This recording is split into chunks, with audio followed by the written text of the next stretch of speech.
Hello team, ఇది ఒకసారి check చేయండి కొటేషన్స్ ఎలా తీయాలని చెప్పేసి అని. పరంరక్ష సిరీస్ది ఒకవేళ టర్మ్ ప్రొటెక్షన్ ప్లాన్ కొటేషన్ కావాలి అని అన్నప్పుడు సో ఒక కస్టమర్ అడిగారు కాబట్టి ఇప్పుడు నేను తీస్తున్నాను. మన సిద్ధి అప్లికేషన్లో కొటేషన్స్కి వెళ్ళిపోతే న్యూ కొటేషన్స్లో ఈ ఆప్షన్స్ అన్నీ ఉంటాయి అనమాట. కొటేషన్స్లో దీంట్లో చూడండి, health solutions, savings, protection solutions, retirement అన్నీ ఉన్నాయి కదా. దీంట్లో మనము ప్రొటెక్షన్ సొల్యూషన్స్ ఆప్షన్కి వచ్చినాము. ప్రొటెక్షన్ సొల్యూషన్స్ ఆప్షన్లో కస్టమర్ ఏం అడిగారంటే పరంరక్ష సొల్యూషన్ ప్రొటెక్షన్ అడిగారు కాబట్టి పరంరక్ష సిరీస్ పైన మనం ట్యాప్ చేయాలి. పరంరక్ష సిరీస్ పైన ట్యాప్ చేసేసి ఇక్కడ చూడండి కస్టమర్ యొక్క నేమ్, కస్టమర్ నేమ్ మనకి ఎంట్రీ చేసిన తర్వాత మనము కస్టమర్ ఏజ్ కూడా ఎంట్రీ చేసేసి ఇక్కడ మనకి డీటెయిల్స్ అన్నీ వస్తాయి అనమాట.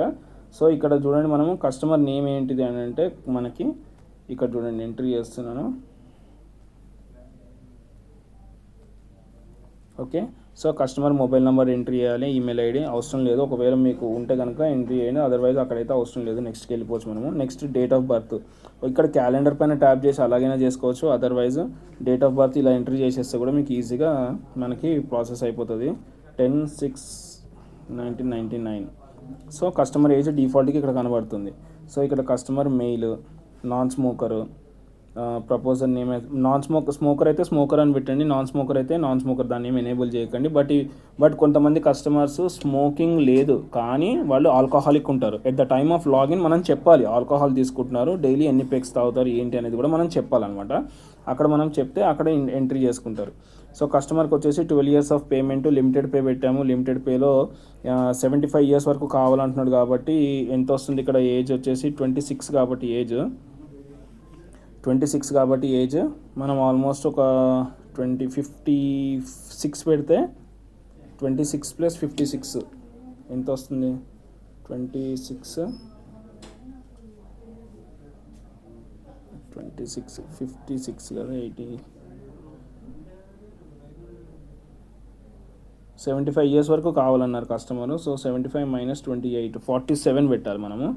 47 పెట్టుకుంటే కస్టమర్ ఏజ్ 75 years వరకు ఈ పాలసీ అనేది వ్యాలిడిటీ ఉంటుందన్నమాట. సో ఇది యాన్యువల్లీ పెడుతున్నాం కాబట్టి యాన్యువల్లీ కస్టమర్ యొక్క ఏ ప్లాన్ అయితే మనం సెలెక్ట్ చేసుకుంటున్నాం ఆ ప్లాన్ పరంరక్ష లైఫ్ ప్రో ప్లస్ ఇక్కడ లైఫ్ కవరేజ్ వచ్చేసి కస్టమర్కి 50 lakhs కావాలన్నారు. సో ఇక్కడ బేస్డ్ అవసరం లేదు, దీనికి ఏం రాదు కాబట్టి నెక్స్ట్ కంటిన్యూ పెట్టిన తర్వాత ఇక్కడ మనకి ఏ ఫండ్లో ఇన్వెస్ట్మెంట్ చేయాలి అని చెప్పి చూపిస్తుంది అనమాట. సో ఈ ఫండ్స్లో ఇన్వెస్ట్మెంట్ మనం ఎప్పుడైనా సరే మనము మల్టీక్యాప్ ఫండ్ అనేది చూపిస్తాము కాబట్టి మల్టీక్యాప్ ఫండ్ పైన చెప్పేద్దాం. సో దీన్ని ఏం చేయాలంటే ఇక్కడ మనం క్లియర్ చేసుకోవాలి. ఫస్ట్ అన్నీ కూడా 0 అయిపోతాయి.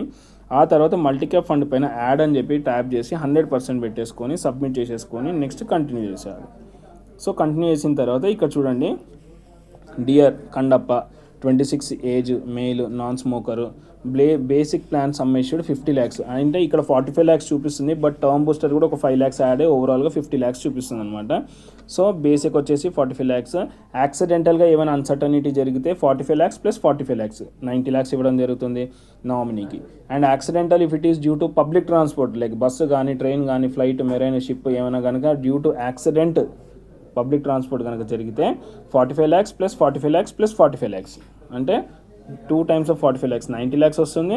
ఆ 90 lakhs తర్వాత మళ్ళీ ఇంకొక 45 lakhs యాడ్ అయ్యి ఈ అమౌంట్ కూడా నామినీకి ఇవ్వడం జరుగుతుంది. నెక్స్ట్ వచ్చేసి accidental total permanent disability, accident జరిగింది పర్మనెంట్గా ఏవైనా డిజేబిలిటీ అనేది అయ్యింది అంటే టాప్ టు బాటమ్ నడినెత్తి నుంచి అరికాలు వరకు ఏవైనా దెబ్బ తగిలి బ్రతికి బయటపడి యాక్సిడెంట్లో 2 parts of the body disability అయితే కనుక ఒక చెయ్యి, ఒక కన్ను, లేకపోతే ఒక ఇయర్, ఒక లెగ్, అలాగే any 2 parts of the body permanent disability. Partial disability is different and permanent disability is different. So పర్మనెంట్గా కనుక డిజేబుల్ అయితే nominee will get the same person, insured person will get 45 lakhs and remaining policy will continue the same.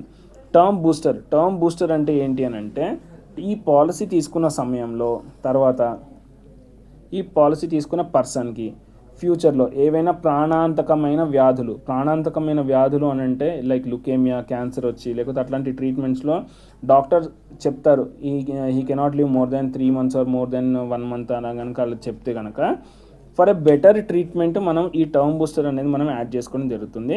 దానికి 5 lakhs amount మనం ఇవ్వడం జరుగుతుంది కస్టమర్కి.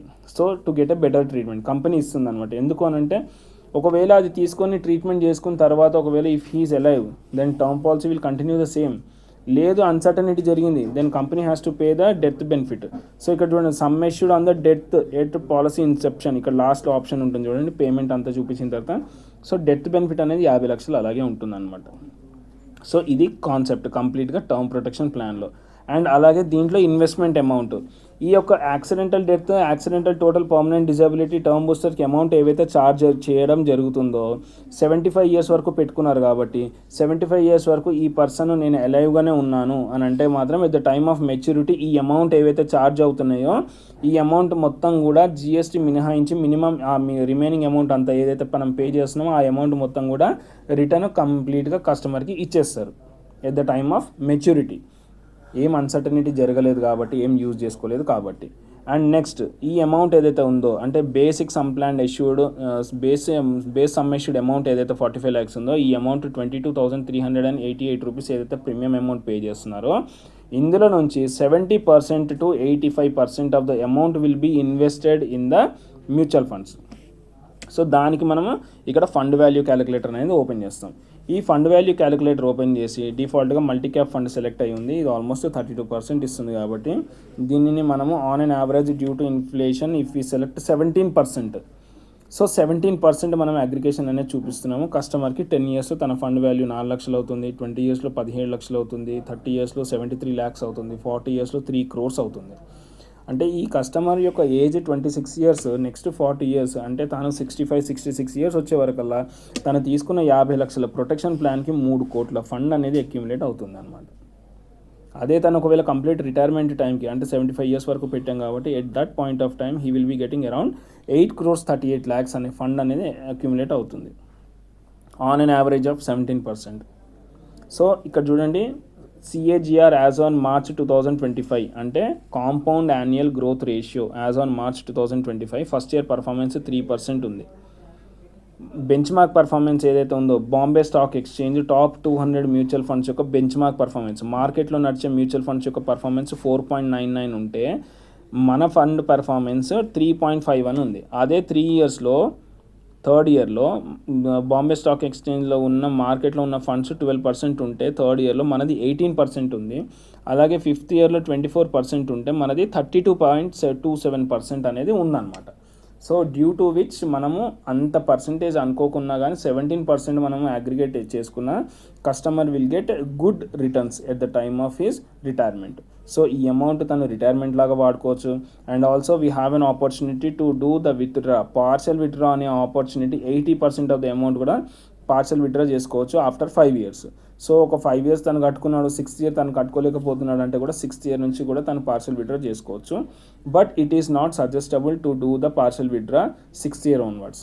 అదే ఒకవేళ 12 సంవత్సరాలు తను కట్టుకొని ఒక 20వ సంవత్సరంలో తను తీసుకుంటే అది ఇన్వెస్ట్మెంట్ అనేది ఎక్కువ టైంలో తను సీడ్ అనేది సో చేసిండు కాబట్టి మనకి 20 years తర్వాత నుంచి కొంచెం ఫండ్ వాల్యూ అనేది బాగుంటుంది. సో ఎంత ఎక్కువ ఇయర్స్ ఫండ్లో ఉంటే కనుక అంత రిటర్న్స్ అనేవి బాగుంటాయి. అండ్ ఇంకొక క్వశ్చన్ ఉంటుంది కస్టమర్ది, ఫర్ ఎగ్జాంపుల్ నా ఫండ్ వాల్యూ వచ్చేసి 3 కోట్లు జరిగింది, 3 కోట్లు ఉంది, 66వ సంవత్సరంలో కనుక నాకు అన్సర్టనిటీ జరిగింది, నేను తీసుకుంది 50 లక్షల పాలసీయే, ఇక్కడ ఫండ్ వాల్యూ 3 కోట్లు ఉంది అని అంటే కనుక ఏదైతే హయ్యెస్ట్ ఉందో ఫండ్ వాల్యూ హయ్యెస్ట్ ఉంటే ఫండ్ వాల్యూ అమౌంట్ ఇచ్చేస్తారు. ఆర్ఎల్స్ పాలసీ వాల్యూ ఎక్కువ ఉంది, మనం తీసుకున్న పాలసీ వాల్యూ కనుక ఎక్కువ ఉంది అంటే పాలసీ వాల్యూ అమౌంట్ ఇస్తారనమాట. అది ఇచ్చేసి పాలసీ క్లోజ్ చేస్తారు. 2 మాత్రం ఇవ్వడం జరగదు, ఏదైనా ఒకటే ఇస్తారు.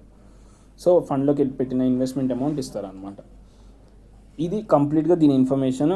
ఇంకేమైనా డౌట్స్ ఉంటే కనుక you can personally contact me. Thank you.